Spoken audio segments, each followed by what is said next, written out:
Assalamualaikum warahmatullahi wabarakatuh. Perkenalkan, nama saya Satika. Saya Dede Sapitri. Saya Wita Ningsih. Saya Naya Mita. Saya Salam Tapiona. Kami di sini akan mempresentasikan hasil diskusi kami tentang perpajakan di Indonesia. Mengenal perpajakan di Indonesia. Perpajakan di Indonesia diatur melalui pasal 23A Undang-Undang Dasar 1945 dan peraturan lainnya seperti Undang-Undang Nomor 28 Tahun 2007 tentang ketentuan umum dan tata cara perpajakan. Berbicara mengenai perpajakan di Indonesia, sudah tentu cakupan bahasanya akan sangat meluas. Namun dalam artikel ini, pokok bahasan hanya dikerucutkan pada 3 tema besar, yakni sejarah, sistem, dan dasar hukum perpajakan. Pajak di Indonesia, pajak dikategorikan berdasarkan 3 hal. Pertama, berdasarkan golongannya atau cara pemungutannya, pajak langsung dan pajak tidak langsung. Kedua, berdasarkan sifatnya, pajak subjektif dan pajak objektif. Ketiga, berdasarkan lembaga pemungutannya atau pajak pusat dan pajak daerah. Sistem perpajakan di Indonesia. Sejak tahun 1983, pemerintah Indonesia telah mengubah sistem pemungutan pajak yang semula menggunakan official assessment dipakai saat era kolonial Belanda menjadi self-assessment. Apa perbedaan dua sistem tersebut?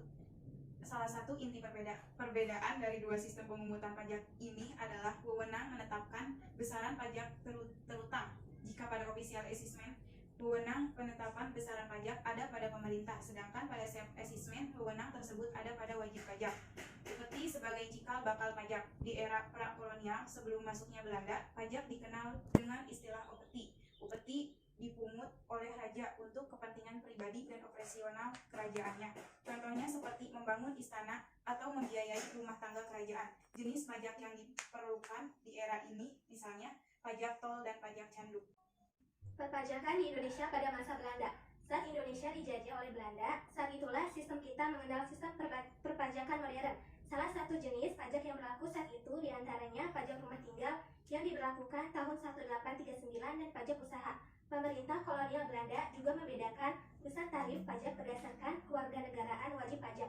Pada tahun 1885 misalnya, pemerintah memberlakukan kenaikan pajak tinggal untuk warga Asia menjadi 4%.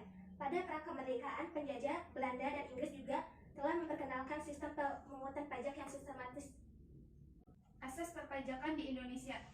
Perpajakan di Indonesia juga memiliki asas yang jelas. Berikut ini beberapa asas perpajakan yang berlaku di Indonesia.